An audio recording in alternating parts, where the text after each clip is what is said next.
नमस्कार, मैं हूं रविंद्र जैन और आप देखना शुरू कर चुके हैं सबकी खबर। मध्य प्रदेश की राजधानी भोपाल में इस समय इज्तिमा चल रहा है।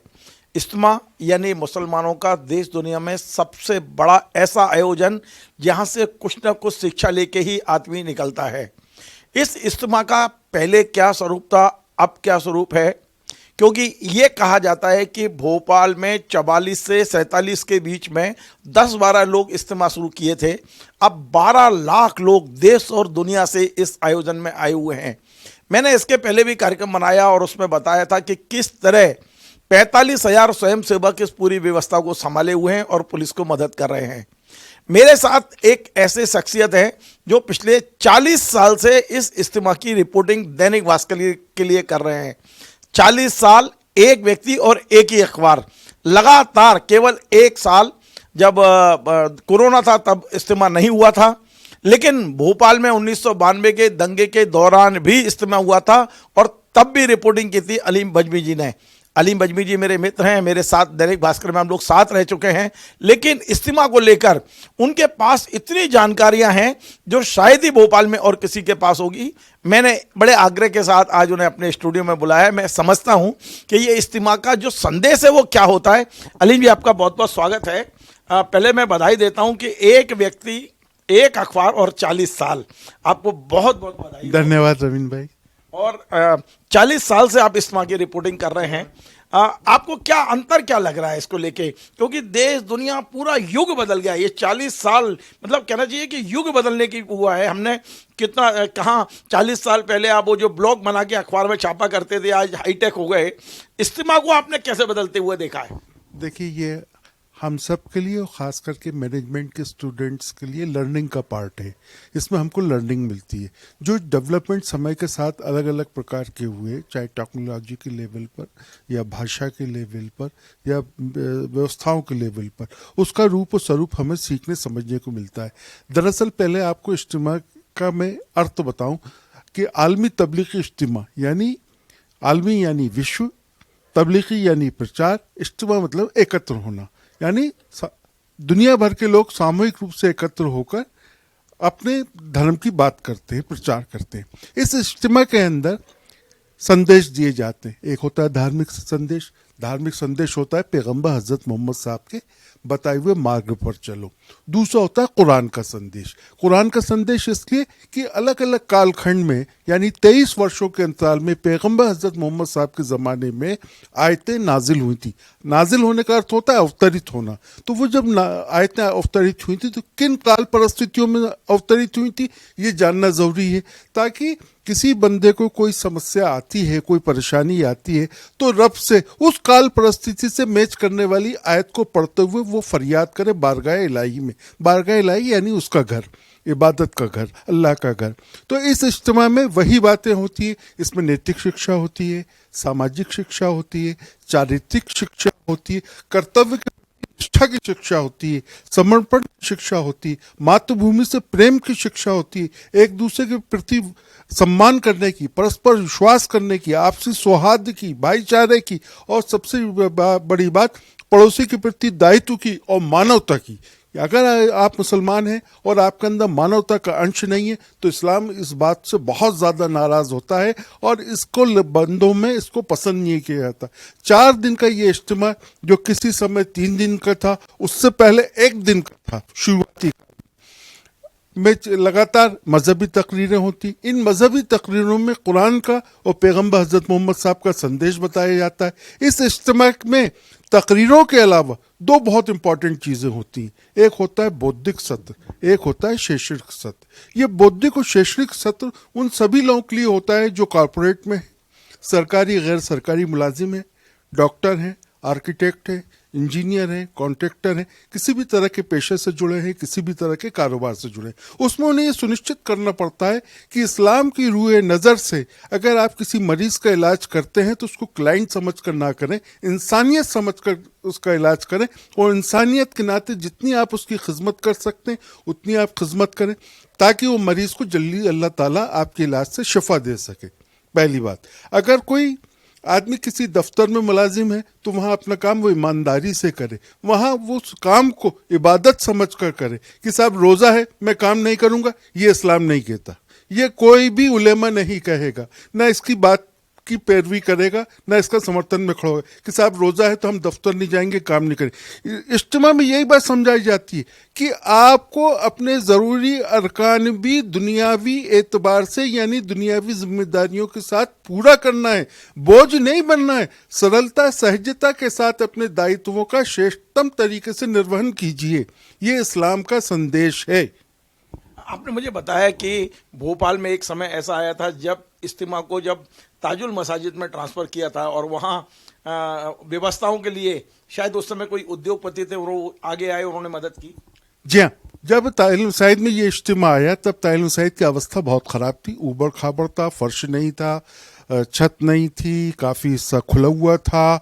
तो उस समय के उद्योगपति जुग्गीपत सिंगानिया ने जूट के से और टाट के पर्दे देकर, चादरें देकर, बड़े बड़े थान देकर इसको चारों तरफ से कवर्ड कराया था ताकि उसके अंदर रहकर लोग बैठकर अपनी बात सुन सकें, जो भी तकरीरें होती हैं उनको सुन सकें।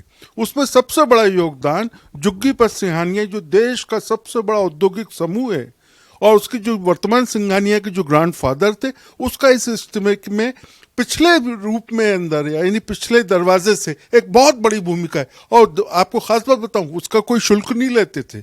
और ये बात मुझे PNN में वो सईद मियां साहब के छोटे भाई सिराज भाई ने बताई और ये दैनिक भास्कर अखबार में छपी है।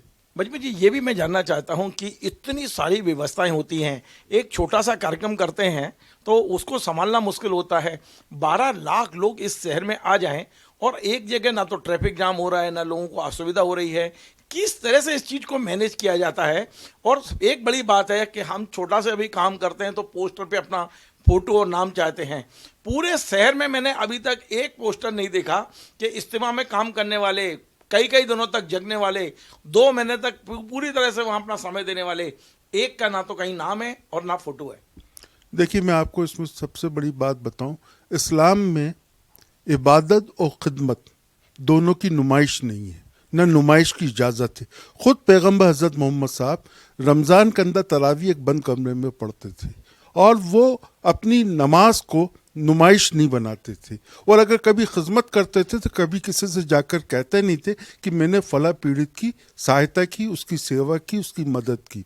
यही चीज़ ये इस्लाम के अंदर है कि अगर आप खिदमत कर रहे हैं, इबादत कर रहे हैं, प्लीज़ उसका प्रदर्शन मत करिए, ना ही उसे किसी पे थोपिए और ना ही उस पर अपना हक जताइए। आप ये मान के चलिए कि आप उसके बंदे हैं, रब ने आपको भेजा है तो आप ये काम कर रहे हैं। मैं आपको बताना चाहूँगा, इससे पहले Guinness book of world record की एक टीम आई, IIM की टीम आई और भी मैनेजमेंट ऑर्गेनाइजेशंस की टीम आई, सिर्फ ये समझने के लिए कि आप कैसे करते हैं। तो उनको पहले तो ये बैकग्राउंड बताया गया जो मैंने आपको कहा। दूसरा ये बताया गया कि इस्लाम में अमीर लफ्ज़ एक जगह आता है, अमीर उसे कहते हैं जो लीडर होता है। वो लीडर चाहे वो 5 व्यक्तियों का हो या 50 व्यक्तियों का हो या 500 का हो या 5000 का हो, जितनी भी संख्या होगी उसका एक लीडर। और उसने जो कह दिया तो उससे पहले नहीं और उसके बाद में कुछ सुना नहीं जाता। लीडर ने कह दिया हमें ये काम करना है, अमीर साहब ने कह दिया। अब वो अमीर साहब ने जो कह दिया वो बंदा वो काम करेगा ही करेगा। और वो अमीर साहब जो होते हैं उनकी जिम्मेदारी होती है कि उनको ऐसा हुक्म देना है ताकि खुदा के दरबार में उनकी पकड़ ना हो कि तुमने ये सब गलत करवा दिया। तो वो डरते हैं, वो खुदा का खौफ रखते हुए बंदों से कहते हैं देखो भाई मैं ये कह तो रहा हूँ लेकिन मुझे मालूम है, तुम ख्याल रखना। तो सारे बच्चे, सारे स्टूडेंट, सारे युवा, सारे नौजवान इज्तिमा में अपने अपने काम से, जैसे अगर आपको ख़ास बात बताऊँ, आप कल्पना करेंगे कि इज्तिमा में करीबन 1200 मुसलमान उस नाले के अंदर चलते हैं जिसमें सीवेज बहता है और वो कहीं जाम रुक ना जाए उसको साफ करता है।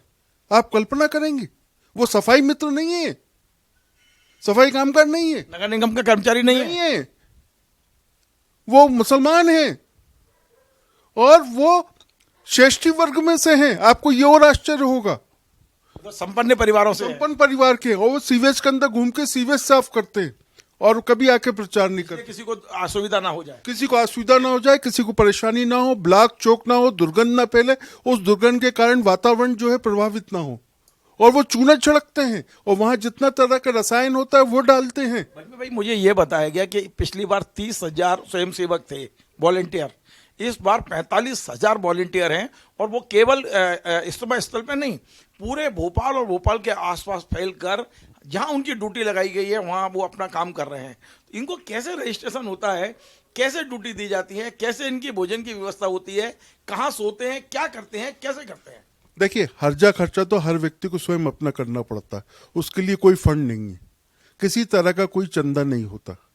इज्तिमे के आयोजन में भी चंदा नहीं है। ये पूरे लाउड स्पीकर, टेंट, तंबू, जितनी भी सारी व्यवस्थाएं हैं, ये 2-4 लोगों का ही है इसका, बाकी आम आदमी से कोई इसका चंदा नहीं है। जो स्वयं सेवक काम करते हैं वो स्वेच्छा से करते हैं, उन पर कोई बंधन दबाव नहीं है। उसमें अगर वो 24 घंटे देते हैं, दिन में जितनी बार भी चाय नाश्ता करते हैं अपना खुद का करते हैं, या कोई स्वयं सेवी उनको करा देता है अपनी तरफ से, उनको समझते हुए। इसके साथ साथ इनके ये सब लोग में कोई MBA नहीं है, किसी के ने BBA नहीं किया कि इनको कोई बिजनेस का मास्टर हो क्या आप कहें, या मैनेजमेंट का मास्टर कहें, ऐसा कुछ नहीं है। ये स्वेच्छा से करते हो। इनको इस बात का ख्याल रखना होता है कि ये लेन मेरी है, जहाँ से ट्रैफिक गुजर रहा है तो मुझे उस ट्रैफिक को स्मूथली निकालना है, तो यहाँ खड़े होकर मुझे सीटी बजाना है, यहाँ सीटी नहीं बजाना है, यहाँ लाल झंडी दिखाकर ट्रैफिक को रोकना है ताकि इस दूसरी लेन की ट्रैफिक को मैं क्लियर कर सकूं। फिर मुझसे इधर मुझे ग्रीन झंडी दिखाना है, हरी झंडी दिखाना है ताकि इस लेन का ट्रैफिक क्लियर कर सकूं। इसी तरह से बस स्टैंड कोई ट्रेनिंग देते हैं करने से कोई पहले? ट्रेनिंग नहीं, कोई ट्रेनिंग नहीं, कोई स्वयं इच्छा से, अपनी इच्छा से। जैसे कई लोग हैं आपको रेलवे स्टेशन, बस स्टैंड पे मिल जाएंगे, वो अपने वाहन लिए खड़े हुए हैं परिवहन के लिए जमातियों के। कई लोग ऐसे हैं कि जो कचरा उठा रहे हैं, जिनका कोई काम नहीं है, वो कचरा ही उठा रहे हैं, कोई काम नहीं मिला तो। कई लोग ऐसे हैं जो बिजली का देख रहे हैं, पता चला कि वो सरकारी नौकर है, किसी प्राइवेट कंपनी में 4 दिन की छुट्टी लेके बिजली सुधारते फिर रहे हैं। कई लोग ऐसे हैं जिनको आप देखेंगे कि वहाँ उनके पास में कोई काम नहीं है, उनका ठीक है हम वाटर सप्लाई के बारे में जानते हैं तो हम वाटर सप्लाई में मदद कर रहे हैं। कई लोग ऐसे हैं जो मेडिकल से जुड़े हुए हैं, और ऐसे तो करीबन 6 लोग हैं बहुत अच्छे परिवार के, और 4 संगठन हैं जो लोग वहाँ बिना किसी प्रचार के अपनी सेवाएं दे रहे हैं। अब अली मजमी जी, इस कार्यक्रम में करोड़ों रुपया खर्च होता है। 600 एकड़ में ये बनाना और 80 एकड़ में बुजू खाना बनाना, 100 एकड़ में केवल टेंट तंबू बनाना, 2,20,000 लोगों के ठहरने की व्यवस्था, फूड जोन बनाना, वहाँ 2 लाख लोगों के भोजन की व्यवस्था, तो कितना पैसा इसमें खर्च होता है। और आप कह रहे हो चंदा करते नहीं है, तो फिर ये पैसा आता कहाँ से है? देखिए, और इसको फिर मॉनिटरिंग कैसे करते हैं? जी बिल्कुल, आपने बहुत अच्छा पहुंचा है ये सवाल, और लोगों को पता भी चलना चाहिए। जैसा मैंने शुरू में कहा कि ये किसी की सहायता से नहीं किया। अगर हम थोड़ा सोचे कि साहब फॉरेन फंडिंग होगी या किसी फॉरेन की किसी करेंसी से होगा, ऐसा नहीं है, पहली बात। दूसरा, हम सोचे कि भारत के अंदर किसी संगठन ग्रुप से पैसा आता होगा या इनका किसी बैंक में कोई अकाउंट होगा तो इंटरेस्ट से आता होगा, तो ऐसा भी नहीं। वैसे भी इस्लाम में ब्याज खाना मना है। क्या होता है कि जो लोग स्वयं सेवी हैं, जिनका इस्लाम पर, खुदा की ज़ात पर यकीन है, एतमाद है, और जिनको अल्लाह ताला ने धनाढ़ बनाया है, जो धनाढ़ मुसलमान हैं, वो इसमें अपना योगदान देते हैं। और इसमें अधिकतर उन लोगों का योगदान होता है जो सार्वजनिक रूप से अपना नाम प्रचार के लिए नहीं चाहते कि मेरा प्रचार हो कि साहब ये 4 लाउड स्पीकर का खर्चा मैंने उठाया है, ये बिजली की 1 किलोमीटर की वायरिंग का खर्चा मैंने उठाया है, ये 500 कुर्सियों का खर्चा मैं उठा रहा हूँ, 4 रुपए के लिहाज से रोजाना पे ये कुर्सियां रखी हुई हैं, 400 इसका किराया मैं भुगतता हूँ। वो इसका प्रचार नहीं चाहते। ऐसे अनेक लोग हैं जो सहयोग करते हैं। देखिए, मैंने देखा स्टेशन पे 100 बसें लगी हैं लोगों को लाने और छोड़ने के लिए। इसमें डीजल है, ड्राइवर है, कैसे ये मैनेज होता है? वो मैंने आपको बताया ना कि कई स्वयं सेवक अपनी जेब से, और उसमें भी एक खास बात सुनिए, वो ईमानदारी की आय होती है, शुद्ध अशुद्ध राशि का उपयोग नहीं करता कोई, जो शुद्ध हलाल की होती है। इसमें 2 नंबर की राशि नहीं दे सकते। ना ना, सवाल ही नहीं उठता, सवाल ही नहीं उठता। हराम है वो पैसा, वो हराम है, हलाल कमाई। पैसे पे व्यवसायी ने इनकम टैक्स भरा है, जायज 1 है। नंबर में घोषित किया है, वो ही पैसा यहाँ लगा सकते हैं, नाजायज तो फिर तो कमाई। उसको चेक से देना पड़ेगा। नाजायज कमाई वो चेक से देता है, पैसे निकाल रहा है वो अपने नाम से, और वो कहता है ये 4 किराए का पैसा मेरा, ये 2 तरफ के टेंट का पैसा मेरा, ये दरी का पैसा मेरा। लेकिन वो गलत पैसा, गलत संसाधन, गलत मंशा को ला ही नहीं सकता बीच में, और इसकी साफ मनाही है। इसीलिए इज्तिमे में पैसे के मामले में पारदर्शिता रखी गई है, कोई भी जाकर इसको चेक कर सकता है। ये पहचान है। और मैं आपको फिर एक बात तो बताऊं खास तौर पर कि इस्लाम में इबादत और खिदमत की ना तो नुमाइश की इजाज़त है ना प्रचार की इजाज़त है। इसीलिए आपने देखा होगा वहाँ वीडियो कैमरे नहीं चलते, मोबाइल कैमरे नहीं चलते, वहाँ की रिकॉर्डिंग आपको नहीं। इसी पे आ रहा था कि लाइव टेलीकास्ट नहीं कर रहे। इतना बड़ा आयोजन है और दुनिया में इतने मुसलमान हैं, यदि आप लाइव टेलीकास्ट करेंगे तो कितनों को लाभ मिलेगा। इसे क्यों रोका गया वो मैं समझने की कोशिश कर रहा हूं। यदि आप टीवी चैनलों पे इसको दिखाएं तो कितने लोग लाभ ले सकते हैं इसका, क्यों रोका है इसको? देखिए, आपने मक्का में देखा होगा जब हज होता है तो सिर्फ हज की परिक्रमा का दृश्य दिखाते हैं या फिर मिना में लोगों को जाते हुए दिखाते हैं। इसके अलावा जो हज के अरकान होते हैं, जो क्रियाएं होती हैं, उनको नहीं दिखाते। क्योंकि मैंने 2 बार पहले भी कहा, आपसे कह रहा हूं कि इस्लाम में नुमाइश, इबादत की नुमाइश की इजाज़त नहीं है। आप जब इबादत कर रहे हैं, अल्लाह के लिए कर रहे हैं, तो आप उसका प्रचार क्यों कर रहे हैं? इसीलिए आप देखेंगे कि मक्का और मदीना जो लोग जाते हैं वहाँ वो लोग अपना वीडियो बना सकते हैं, लेकिन वो लाइव नहीं दिखाती वहाँ की सरकार। कई लोग वहाँ कई स्थानों पर जाते उसकी तस्वीर खींच लेते, लेकिन उसको पब्लिकली नहीं दिखाते। अलीम भाई, आप 40 साल से इसकी रिपोर्टिंग कर रहे हैं और बहुत अंदर तक घुसे हुए हैं, मतलब सब जानकारियां हैं। कोई ऐसा एक आध दो प्रसंग आपके उसमें हो इन 40 सालों में जो कहीं ना कहीं आपको अंदर तक चुभ गया हो कि इज्तिमा से ये देश का, दुनिया का फायदा होता है, मुल्क का फायदा होता है, ऐसा कोई प्रसंग आपके दिमाग में हो, या ऐसा कोई प्रसंग हो जिससे हम दो समुदायों को नजदीक लाएं? एक तो आपने बताया कि पहले इज्तिमा जब बड़े स्वरूप में हो रहा था तो उद्योगपति ने बहुत मदद की, ऐसे कोई प्रसंग आपके पास है?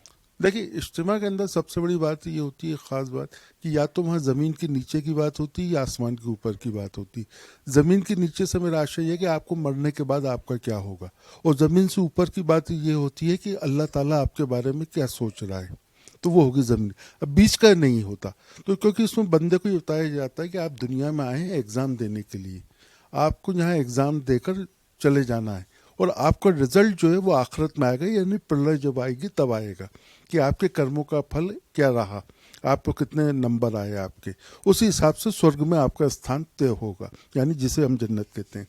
अब क्या होता है कि इज्तिमा के अंदर मैंने ये महसूस का अनुभव किया, अगर ये इज्तिमा नहीं होता तो हमारे देश में जिस तरह के संगठन सक्रिय हैं, जो भड़काते रहते हैं, प्रोपेगेंडा करते रहते हैं, वो मालिक जाने क्या करते हैं। क्योंकि इज्तिमा में हमें सीख मिलती कि मुल्क से मोहब्बत करो, पड़ोसी से मोहब्बत करो, भाईचारा को लेकर आओ, अपनेपन को जिंदा रखो, इंसानियत की मशाल जलाओ, इंसानियत के आगे लिए लड़ो। यही मिसाल है, यही वजह है कि कोरोना काल में पीड़ित मानवता के लिए कई परिवार खाना बना बना के यहाँ वहाँ खड़े हुए थे, बांट रहे थे, सेवा कर रहे थे, तरह तरह प्रकार का लोगों को लाभ पहुँचाने का, मदद का कोई अवसर नहीं गंवा रहे थे। ये क्या था?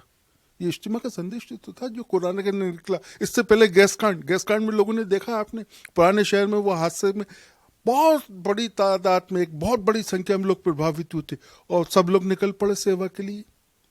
अली भाई, एक आखिरी सवाल है कि जिस तरह का माहौल इस समय मुसलमानों को लेकर पूरी दुनिया में है और ये एक इमेज बना दी गई है कि ये यानी आतंकवादी, क्या इस तरह के बड़े जलसे के जरिए ये संदेश देने की कोशिश होती है कि हमें अपना अब चेहरा बदलना है, हमें ये इस तरह का जो एक छवि बना दी गई है उससे बाहर निकलना है?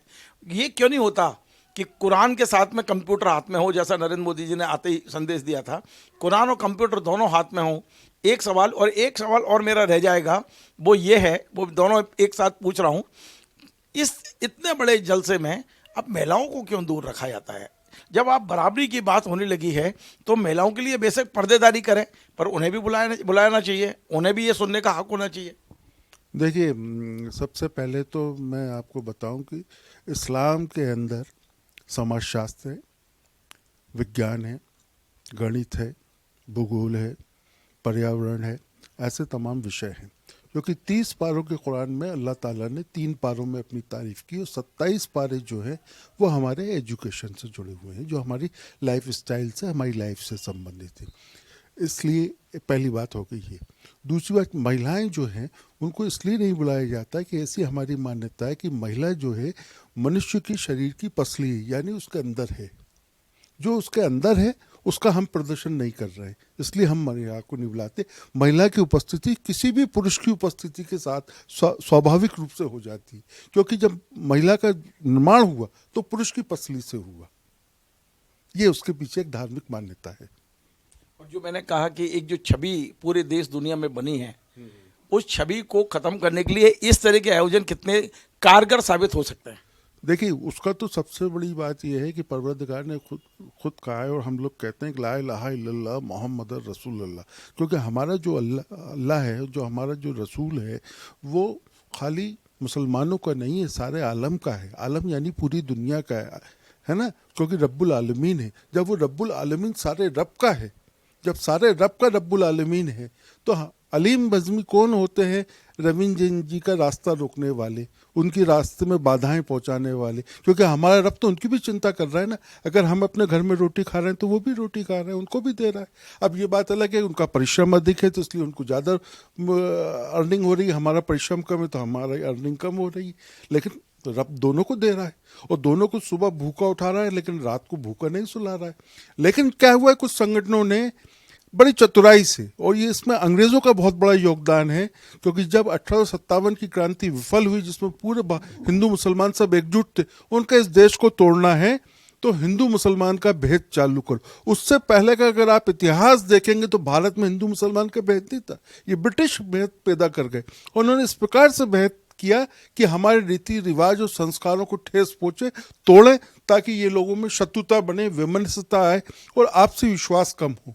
उसका नतीजा हम आज भी भुगत रहे हैं किसी न किसी रूप में, जबकि ऐसा हमारा कभी सरोकार नहीं रहा, नाता रहा, संबंध रहा। हमारी तो साझा संस्कृति है, प्रेम की संस्कृति है। नहीं, एक सवाल यही है कि ये जो आयोजन है, जहाँ से बहुत बड़ा संदेश दुनिया में जाता है, क्या ये संदेश भी देते हैं कि हमें इन बुराइयों से दूर रहें जो एक आतंकवादी गतिविधियां हैं? मादरे वतन से मोहब्बत रहता है ना, क्या आप अपने मादरे वतन से मोहब्बत की? मादरे वतन क्या है? मातृभूमि। जब आपको मातृभूमि से प्रेम और संविधान का पालन करना। देखिए, हमारी जब हम कहते हैं मादरे वतन, तो उसमें हमारा आइन ऑटोमेटिक आ जाता है, क्योंकि हम जिस जमी पर रहते हैं उस जमी से हमें मोहब्बत करना है। उस जमी से मोहब्बत करना है तो लाजमी तौर पर है कि वहाँ के उस आइन के उसूल को हमको मानना पड़ेगा। हमारा आइन भी इस बात की पुष्टि करता है, और हमारा आइन जो, हमारा कॉन्स्टिट्यूशन जो है, वो हमारी मातृभूमि का ही तो है ना। बहुत बहुत धन्यवाद। तो देखिए, आप बहुत गहरी, बहुत गंभीर, बहुत अच्छी बातें आज अलीम बजमी जी के साथ मेरी हुई है। अलीम बजमी जी हम लोग बहुत पुराने मित्र भी हैं, साथ में भास्कर में हम लोग साथ में रहे हैं, लेकिन एक व्यक्ति एक ही संस्थान के लिए 40 साल तक इस भव्य आयोजन की रिपोर्टिंग करते रहे। मैंने बड़े सम्मान से आज उन्हें बुलाया, और आज वाकई उन्होंने इज्तिमा को लेकर जो कुछ कहा है, शायद पहला टीवी चैनल होगा जिस पर इतनी सारी चीज़ें आप एक साथ समग्रता के साथ आज उन्होंने सब चीज़ें समझाई है, देश प्रेम से लेकर कर्तव्य जो भी। और सबसे बड़ी बात है कि यहाँ जितने भी धर्म के लोग हैं उन्हें कैसे मिलजुल कर रहना है, ये सारी बातें आज इस इज्तिमा के जरिए संदेश जा रहे हैं। हमें अलीम बजमी जी ने बताया कि इज्तिमा से संदेश किस तरह से जाते हैं। आपको हमारा कार्यक्रम पसंद आए तो आप इसे शेयर करें, लाइक करें, कमेंट करें, और आपसे बार बार निवेदन है हमारे इस चैनल को सब्सक्राइब अवश्य करें। धन्यवाद।